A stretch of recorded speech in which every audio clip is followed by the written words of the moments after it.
Hello, everyone out there in Rumble X and YouTube land. Welcome back to Diego Knows. I, of course, am Diego, and today we're gonna finish talking about,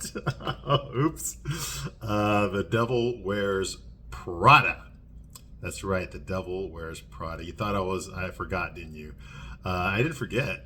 Okay, I know that I reviewed like 95% of the movie except for the end, and then all of a sudden my reviews on The Devil Wears Prada just automatically stopped. They just stop, and the next thing you know, I'm over here reviewing the third and final season of And Just Like Crap. What happened? Okay, well, let me tell you something. Okay, I watched the entire thing. Okay, The Devil Wears Prada. In the meantime, in the interim, I found out they're coming out with a sequel. Yes, they're coming out with a sequel to The Devil Wears Prada. Okay, it's been 20-something years. Okay, what is it here? When did this movie come out? It came out 2006. It's gonna be 20. It comes out next year, so it's gonna be 20 years. They're gonna bring back the characters from The Devil Wears Prada. Why? What didn't they say everything they needed to in the last one? You know, I have no idea. Obviously, Meryl Streep and what's her name? Who the hell? See, I already forgot. Anne Hathaway. Sorry. I'm sure, and Emily Blunt's probably going to come back too because she's risen since then. Obviously they all want a paycheck. And it's not about originality anymore in Hollywood. They're so desperate for money. It's just IP. What was successful in the past? We're making a sequel. Offer them whatever they want. Boom. We got to make a sequel to that because they did so well 20 years ago. Okay. Although historically, sequels to chick flicks do not make money. Most of them crash and burn. It's not like guy movies, where like you got Terminator, the first Terminator, which did very well. Okay, especially considering it was a low-budget movie, it did very well. It turned Arnold Schwarzenegger into a movie star, all that stuff, and then all of a sudden Terminator 2 comes out, and it was even better. It was even better than the original one, and it made a hell of a lot more money with a hell of a lot bigger budget. Those are the except. Okay, guy movies. It's rare for a guy movie to do that. Everyone always references The Godfather, and then The Godfather Part 2 made more money than the first Godfather. A lot of people think The Godfather Part 2 was even better. Okay, that kind of thing. Okay, so yeah, it happens more often in guy movies than it does in girl movies. Okay, if you look at like something like Bridget Jones' Diary, the first one did decent, the second one, not quite as much, the third one, not nearly as much, and I guess they came out with a fourth one, and who the hell watched that? They went straight to streaming, so there's no numbers on that one. Okay, but nobody wants to see Bridget Jones anymore. Okay, because chick flicks tend to not have sequels, and the ones that do, they don't make money. Okay, Mamma Mia 2. Did anybody even watch that crap? Okay, I'm not even going to review. I reviewed Mamma Mia, the first one, but I'm not going to review Part 2. Nobody even watched it. It'd be like reviewing a movie that nobody watched. Legally Blonde 2. Did anybody even watch that? I'm not going to watch it. I already reviewed Legally Blonde 1. You see, that's the reason they don't make them. Okay, and what else is there to say when it comes to a chick flick? Okay, once the guy and the girl get together at the end, what is there? What's after that? Okay, boring sex life, farting in bed, having to take out the trash, getting yelled at. Okay, watching your wife, okay, or your girlfriend get fatter and fatter over the years. Okay, what the hell is there? There's IRA accounts. There's there's PTA meetings. Also the next thing is divorce court. Okay, and someone's cheating on somebody. Okay, it's like, what the hell? And the kids get caught in the middle of this, and who gives a crap about the kids? Because the nanny's raising the kids. Okay, you see what I mean? It's like, well, what is there? They don't make sequels to chick flicks because nobody wants to see that part. They want to see the attraction, the built up, the momentum, and then getting together at the end. Nobody wants to see the actual work of being in a relationship for 20, 30, 40 years. Even look at it just like crap. Okay, what did they do with that? Okay, in the last Sex and the City movie, the last time we saw Carrie. Before this piece of crap show, she'd gotten married to Big, okay, and then she had a brief kiss with Aiden in Saudi Arabia, and that was it. Okay, Carrie and Big were married for like 15, 17 years, something like that, right? Okay, and then the first episode of And Just Like Crap, they kill him. He's dead. Okay, because they don't want to make a show about the what it's like to be married. What is it like to be married to Big? What is it like to be married to Carrie? They have no ideas because that's not something they ever think about. It's always about the attraction. It's about the building of the relationship or the destruction of the relationship, not the actual relationship. You see what I mean? Okay? Nobody wants to see that part. They just want to see the attraction, the longing for somebody. That's the part that people fall in love with. All the best romance movies deal with longing. wanting someone and wanting them to want you back. Okay, the best romance movies do that. Casablanca deals with that. Sleepless in Seattle dealt with that. The Notebook dealt with that. Okay, the best love movies deal with that stuff. Okay, longing for somebody, not knowing if you're going to get them. And if you do get them at the end, okay, then, you know, like in Casablanca, they didn't get them at the end. Okay, Elsa ran off with her husband. You know, Victor Laszlo. Okay, and then you got, you know, what's his name? Rick. Rick ends up, you know, becoming gay and running off with Inspector Renault, whatever, the French chief of police. You know, they go off together to form their beautiful friendship. You know, bet you never saw that coming. I might actually have to review Casablanca because that's like one of the best movies I've ever seen, honestly. And I didn't even see it until I was in my 20s. You know, but I didn't realize how good it was. You know, like last year I saw Ben-Hur for the first time last year. Never seen that movie my entire life. I saw it last year. All 3 hours of it in a movie theater with my son. And I was crying in the goddamn theater. I was crying in the theater to a movie that came out in 1958. A 3-hour movie that came out in 1958 that I'd never seen before. And I was crying in the theater. That's how good Ben-Hur was. Okay? Yeah, you know, the chick flicks, you know, they usually don't get sequels. Okay? But they're making a sequel, so I need to mention it. All right? So now that I'm done reviewing and just like crap, thank God that show is over. There's nothing more they could do with it. Everything I've seen since then has been, it sucked. People were hate watching. Nobody actually watched it. Okay, people like me were hate watching it, you know, because they'd ruined the characters a lot. Most of the audience had quit like last season or the season before. Okay, they just gave up on it. Okay, they didn't even finish the whole series. Okay, because there's so much damage done to these characters. You know, so many useless characters. I think that's the biggest problem within Just Like Crap was the storylines went nowhere. You had all these characters in there that they did absolutely nothing with. You had all these potential storylines, all these plot lines that absolutely nothing happened with them. You know, and so so of course it was a waste of time. The whole show was a waste of time. Nothing happened. Nobody had a character arc. Nobody started off somewhere and ended up somewhere different. Okay, yeah, Miranda ended up a lesbian, but that happened in the first couple of episodes of season 1. So what the hell? That was her whole progression was over 3 episodes in season 1. What the hell? You know? Okay, yeah, Carrie, yeah, she went from being married to being single on her own. Yeah, but her husband died in the first episode. So like, what the hell else? That was it. That was the whole progression. She's single and fucking again. Okay, how's it end? She's single and fucking again. Okay, so much for that. Then why'd you give us Aiden? Why'd you build up Duncan Reeves? You know, you see what I mean? All that stuff. Nothing happened with Charlotte other than she went back to her bullshit job. Nothing happened with Lisa. She's still a fucking bitch.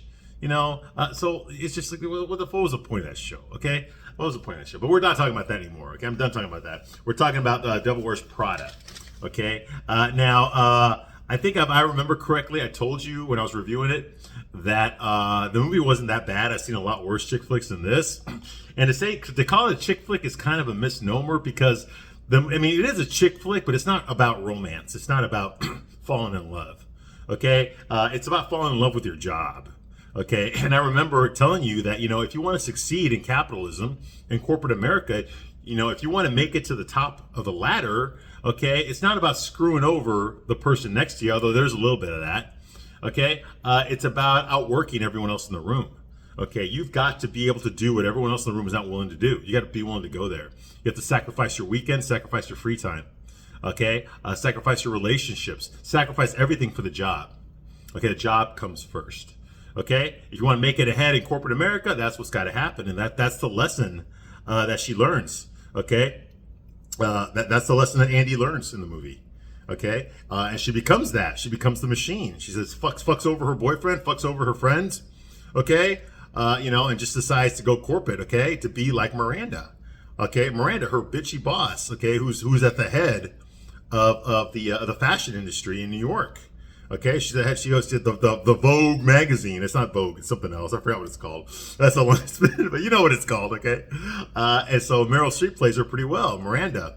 Okay, who's at the top of the chain, the food chain, when it comes to the fashion industry. People are all catering to her, and she gets that way. She's at the top of the chain for a reason, because she outworked everybody.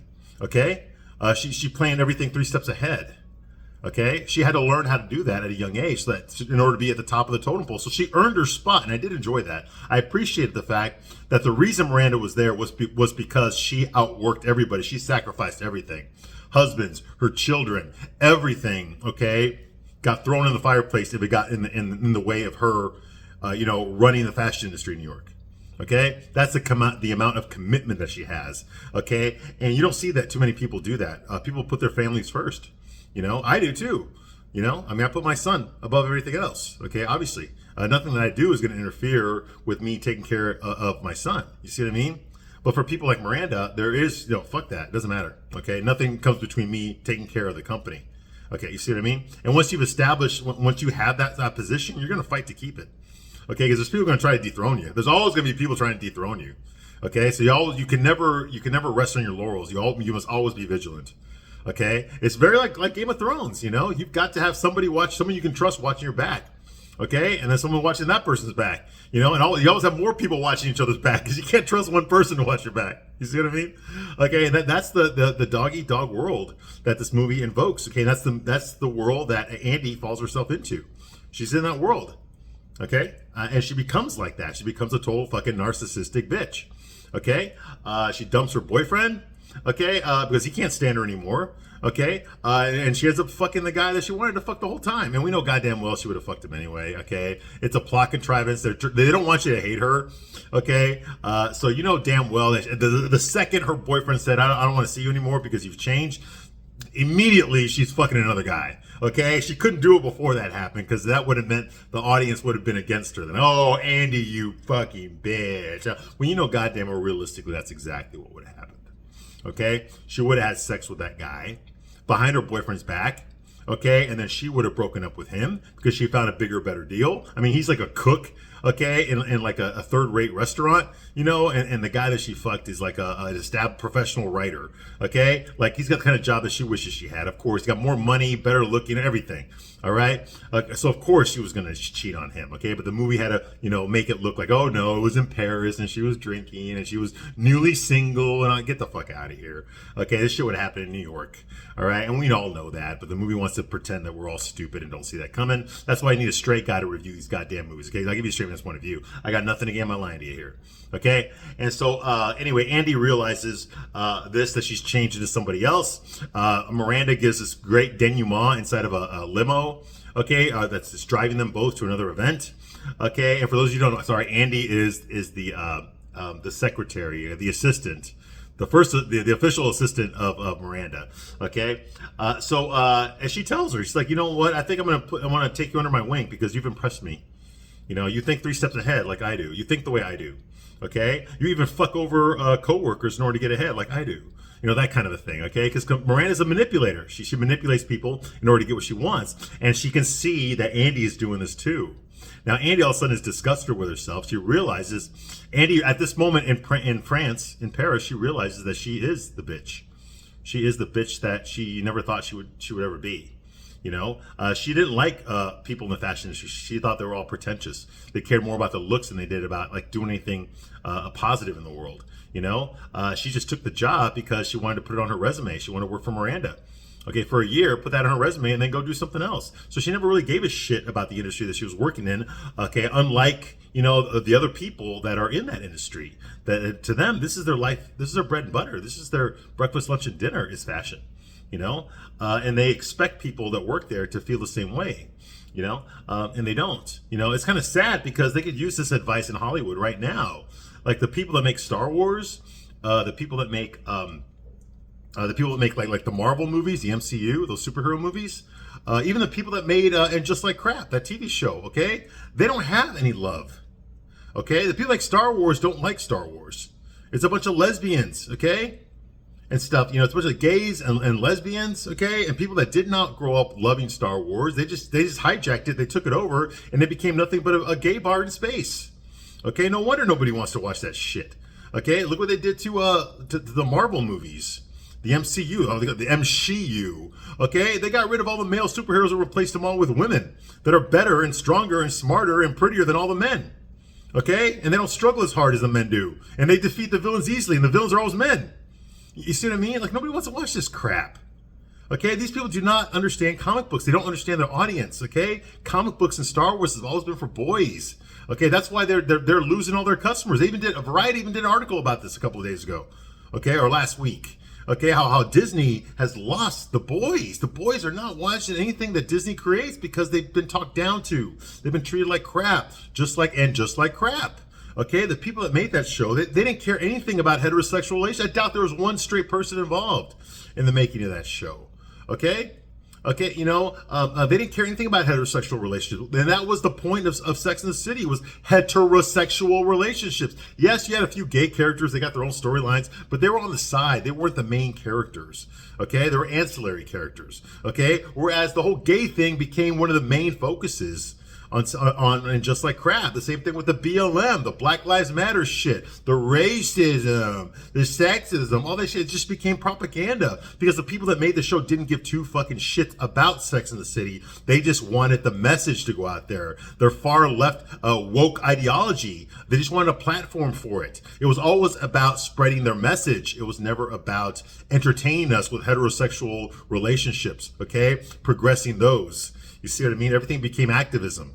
Okay, and that's when you lost all your audience. Okay, because the people that were making the show did not fucking care.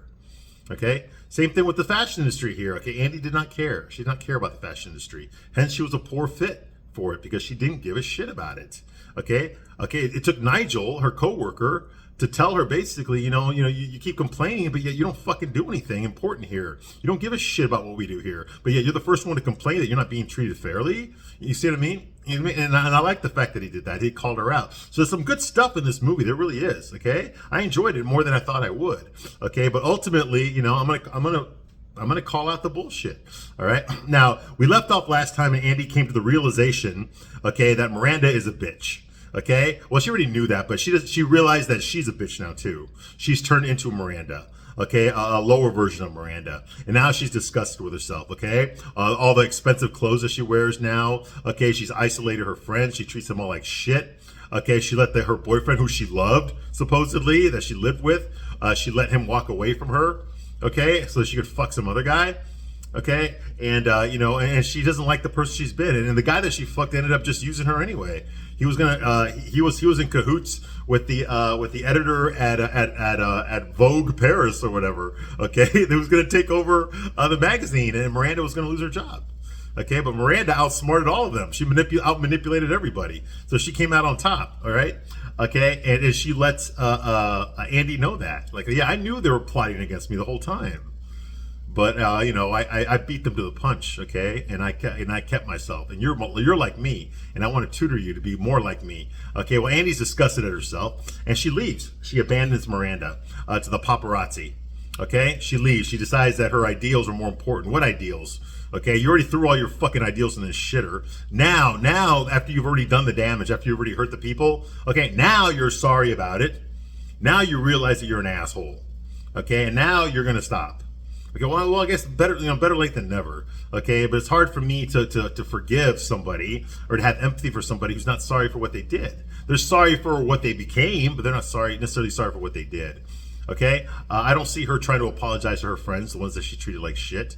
Okay, and even with her boyfriend in the scene that I'm about to describe here, the final scene in the movie, she doesn't necessarily apologize. She apologizes to him for being a bitch. She doesn't tell him that she fucked another guy. Okay, so any chance of a reconciliation just got thrown out the window here. Okay, and she doesn't seem to give a shit that her boyfriend is now, her ex-boyfriend now is moving or something. But we'll get to that. Okay, so now we're back in New York. We're out of Paris now. Okay, and back in New York, Andy waits at this restaurant called the Mayrose Restaurant. I guess that's where her boyfriend works. Okay, his name is Nate, who's now her ex-boyfriend. Okay, and she's waiting there to talk to him, and he shows up. He gives her like 5 minutes. He's not really happy with her because the last time he saw her, she was being a total fucking cunt. Okay, and she has a look of guilt on her face. Okay, and that's the look that tells you, okay, like whenever a guy, okay, I'm gonna give you a straight man's point of view. Okay, whenever a guy sees that look, he knows that she fucked somebody else. He knows your girl fucked somebody else. All right, we know that already. Whenever a girl won't look you in the eye, and she's been gone for a week or so, and you haven't heard from her, she fucked somebody else. Okay, we know that. All right. The real thing I got to say, guys, is did you fuck somebody else? Okay, because if you didn't, shame on you. Okay. Shame on you, dude. All right. Anyway, moving right along. So that's going on here. Okay, so look at Gell in her face. I say bullshit. She would not have communicated with him, at least not for a long time.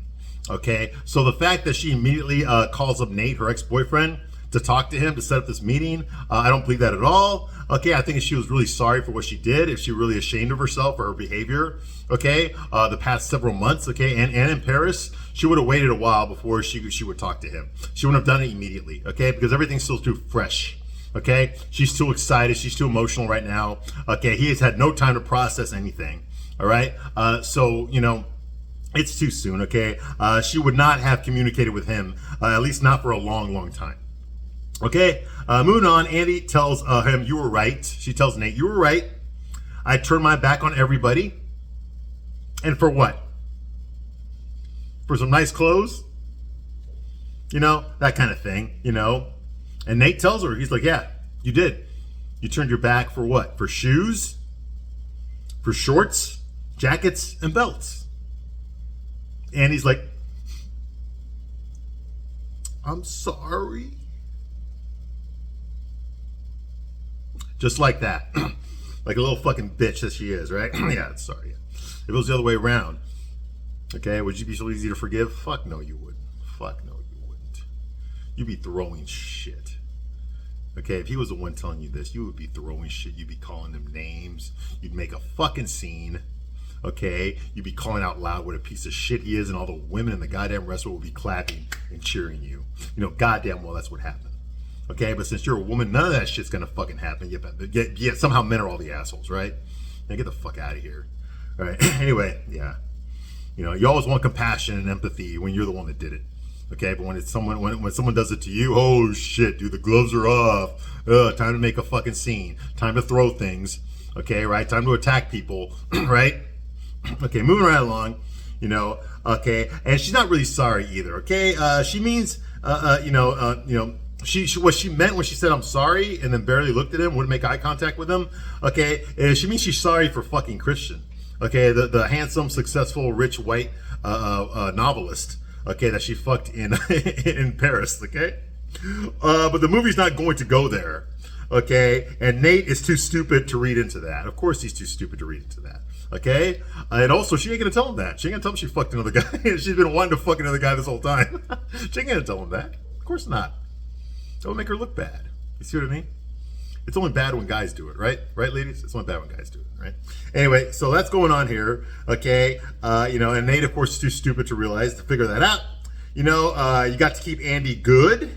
Okay, we have to keep her good. Okay, we can't have her, telling me, by the way, I fucked another guy while we were in Paris, like immediately after you and I broke up, Yeah, you got to keep her good so you can empathize with her, okay? And I would have had more respect if she had cheated. Before she went to Paris, I would have had more respect for her then, okay? Okay? Cool, warned. I mean, she could have, right? Okay. Cool, have learned something. Okay, because she could have learned something that way. She could have fucked him over. Maybe he found out about it or something. He breaks up with her now. Now he's got a legit reason to break up with her, not just because she's a bitch, because she betrayed him. So she goes off into Paris, okay, still fucking that guy. Then she finds out that he's been plotting to get rid of Miranda. So she fucking leaves him in the hotel room. Oh, you fucking asshole. Whatever. Yeah, he's an asshole. An asshole who fucked you in the ass, literally, and you came. So who's the real asshole here? Okay, and then he comes back, and then, he doesn't want nothing to do with her. He's mad at her, okay? And she apologizes to him. That would have been something. Okay, I mean, because at least she admits that she did something wrong now. And that would have been perfect because she was being a bitch at that time. She was acting like a total fucking cunt. It is very, very believable that she would have cheated on her boyfriend as well. Okay? But at least this way she can own up to it. Okay, yes, I fucked. Okay, I'm sorry. It was a mistake. He was an asshole. I'm sorry I did that to you. It doesn't excuse what I did, but I want you to know that I'm sorry that I did that. Okay? Okay, and at least that way she can get some closure. Now, whether he wants to forgive her or not, that's up to him. She doesn't control that. Okay, but at least she would have learned something. Like, you know what? It's how easy it is to be the kind of person that just fucks over people that love you. Okay, at least she could have learned that lesson, but the movie ain't gonna go there. All right, so he tells her that he got a job, okay, in Boston now, so he's moving from New York. He's not gonna live here anymore, okay, as a sous chef, and he's moving there. Okay, so there go any chance of reconciliation just got thrown out the window right there. Okay, he's not even going to stay in New York. Okay, he's not going to stay in New York. He's moving to Boston. Okay, and of course Andy is happy for him because she never wanted to get back with him in the first place. Okay, at least that's not what we're seeing here. And if Nate is so easily disposable, then why the fuck was he such a big part of this movie? Why the fuck was she so in love with him? Why the fuck was her relationship with him such a big plot point in this movie? Okay, because he did everything right. Okay, he did everything right, and she still fucked him over. Okay, so what has she lost? She's lost nothing. What, she lost a guy that she never really wanted in the first place. You see what I mean? And that makes no sense. Why was their relationship such a big part of the movie if it was never going to go anywhere? If she really didn't feel anything for him, you see what I mean? Or at least not enough to want to change her life. Not enough to not get seduced. Okay, by another lifestyle. Okay, and this by framing the movie this way, by him automatically forgiving her and never finding out that she fucked another guy, but by her never officially really cheating on him, she just fucked a guy 2 seconds after they broke up. Then there's no guilt there. Okay, there's nothing for her to learn. You see, there's no sort of emotional arc for her. Okay, now all that means that all the bitchiness she did is just her hurting herself, and now she ain't gonna hurt herself no more. Big fucking deal. What about the people that you did hurt?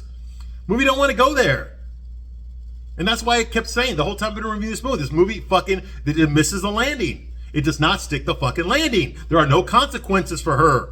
Okay, she doesn't give a shit that this guy's moving to Boston, which means that she didn't give a shit about him at all. You see what I mean? Then why put him in the fucking movie? You know? Anyway.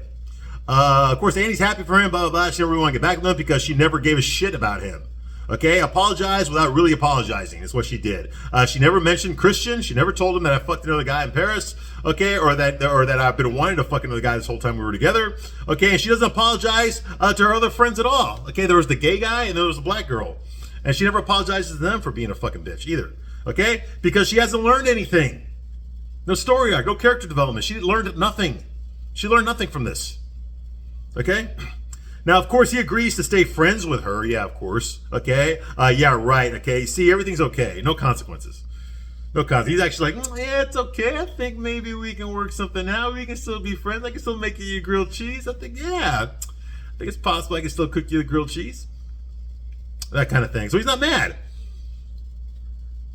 Well, clearly you didn't lose anything either then. What the fuck? Why were you trying to get her to come back to you earlier in the movie then? Why are you so upset when she didn't show up for your fucking birthday and shit, okay? If you didn't give a shit about her either. So what the fuck? What have we gained and what have we lost here? Nothing. Nothing. Okay,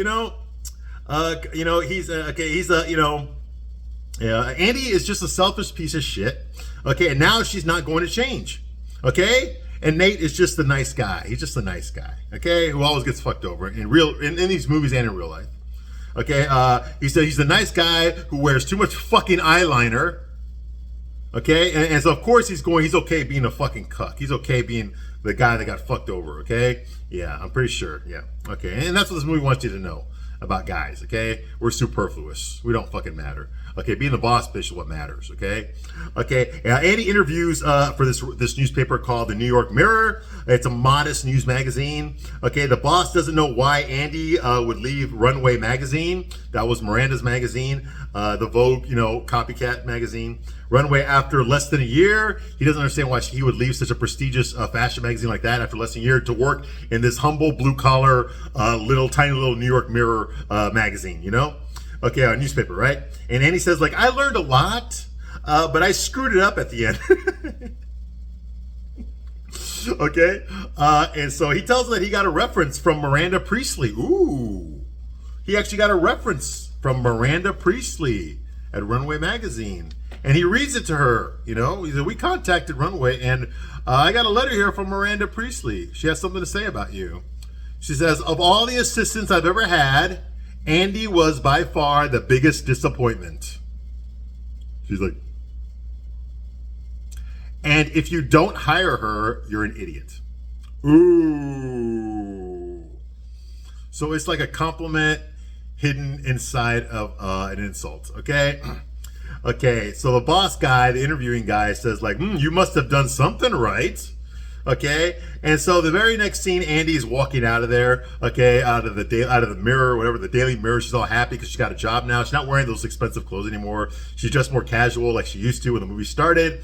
Okay, she's walking out a little happy because now she can be because now she can be a cutthroat bitch at a new place instead of being a cutthroat bitch at an old place. So she's still a fucking cunt, just a cunt at a smaller newspaper. She learned nothing. She learned absolutely nothing. Okay. So she walks out all happy. She walks past the Elias Clark Publications building. That's where Runaway Magazine is located. Okay, and she calls Emily on her cell phone, and she tells Emily that's Emily Blunt's character. Okay, who she fucked over in the movie. Okay. She calls Emily and gives Emily all of the designer clothes that she got in Paris while she was there with Miranda.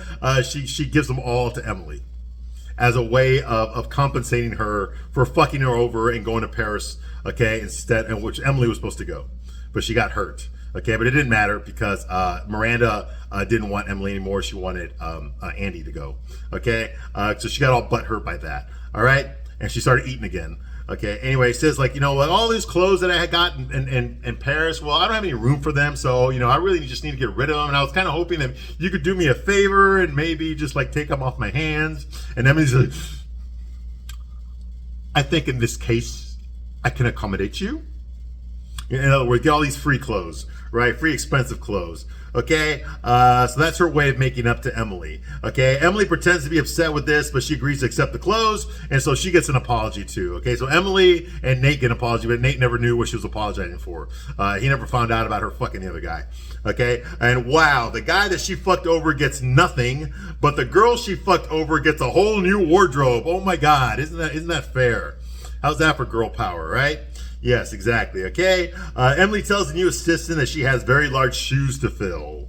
Okay. She tells the new girl that got hired there, yes, the second assistant, you have some very large shoes to fill. Whatever. Okay. So Andy spots Miranda leaving the building while she's on her phone. Okay. Miranda stops before she gets in the car and looks at her. Okay. She notices Andy, and Andy waves to her. You know, and Miranda merely leaves. She just looks and then leaves without saying anything, okay? Without waving back, nothing, okay? Andy is happy that she can be a bitch without having to work for one now, okay? So now she can be a bitch without having to answer to a bitch. Great message here, okay? Miranda looks at her walking away and smiles. Okay, Miranda, and no, she smiles from inside the car. She doesn't smile outside, okay? Andy never sees this. She smiles and she leaves. The end.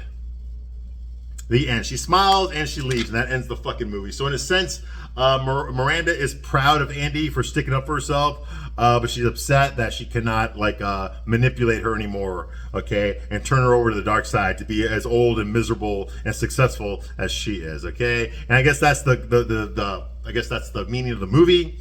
You know, it's not okay to be a bitch when you're working for a bitch. But if you're working for a nice guy, or you have a nice guy who's a boyfriend, or a nice person who's a friend, or working for a good guy who's your boss, it's okay to be the bitch and fuck them over, okay? But not if you're working for one, because then all of a sudden you're the victim, okay? Which means that we got to root for you, okay? You see what I mean? That's what this fucking movie. That's what I learned from this fucking movie. Okay, a lot of good things here. There was no apology for Nigel or for Andy's friends. Remember the other people that she fucked over as well? They don't get an apology. They don't get a wardrobe. They don't get nothing. Okay, so that's what we learned. Okay, we learned nothing. Okay, Andy is still a fucking cunt. Okay, she's just working at a smaller newspaper now. That's it. She's still into capitalism. She's still going to fuck somebody over to get ahead. She's still going to do all that stuff. She's not learned anything. Nothing important. Okay, no values. Okay, no morals. No nothing. Okay, She's still a fucking, a corporate ceiling, climbing bitch. Okay, yeah, okay, that's what we learned. Okay, like I said, there were some good things about this movie. Okay, mostly it was the stuff about the culture, the work culture. Okay, about how you give up everything in order to succeed. If you want to be the best, you've got to be willing to do what the other person's not willing to do. Okay, and I think they drove that nail home pretty well. Okay, when Miranda was the product of that. and Andy got to see what she was going to turn into if she stayed that way as well. Okay, we got to see Emily getting fucked over. We got to see the people doing the fucking over getting fucked over themselves. I mean, it was good in that essence. Okay, the whole idea. Okay, what are you willing to do for what you believe in? You know, and if you don't believe in the industry that you're in, then what the fuck are you doing there? You see what I mean? So that stuff was really good. Unfortunately, it did not stick the landing. Okay, Andy turned into a fucking cunt. Okay, and she's not sorry for that. She's still a cunt at the end of the movie. She's still a cunt. Oh, she just some bullshit apologies. She never even told Nate that she fucked another guy. So what the fuck was up with that apology? It meant nothing. Okay, you know. Oh, she fucking donated her clothes to Emily. That doesn't change the fact that she fucked Emily over. You see what I mean? So what the fuck? And like I said, she never apologized to Nigel or her other friend, the gay guy and the black girl. Okay, I forgot their names. I don't fucking remember. Who cares? All right, but yeah, I guess I will be reviewing because this movie was not a total loss. Okay, like I said, there was a few good things in it. It wasn't horrible. Okay, like I thought it might be. All right, but otherwise, you know, I'm probably gonna watch the sequel now, and I'll review it when it comes out because I enjoyed myself just enough in this movie that I will watch the sequel. Okay, when it does come out, I will review it. Okay, I will review the sequel to this. But otherwise, I'm done with this movie. I'm going to take a little break now and decide what the next chick flick I'm going to review. Okay, I don't know what it is yet, but I've got a few ideas. Okay, and then I will get back to you once I've done that. Anyway, I thank you very much. I've hit over 1,000 subscribers now, and I'm really proud of that. Thank you all so much. Okay, for watching my videos and all that, and for liking my opinions. I'm a hard pill to swallow. I am, okay? But you know what? I tell you the truth, okay? And at the end, that's what's worth it. I just don't sugarcoat nothing, okay? I give it straight up, baby, with no lube. There ain't no lube here. Don't even ask me for any, okay? The real question you got to ask yourself is, can you handle it? Can you handle the truth? Because I know damn well you cannot. I know you cannot. But you're going to get it anyway, all right? Okay, thank you very much for watching this long. Once I find another movie, I'll get back and start reviewing whatever piece of crap that chick flick is, all right? All right, so anyway, have a good one, and thank you. Bye.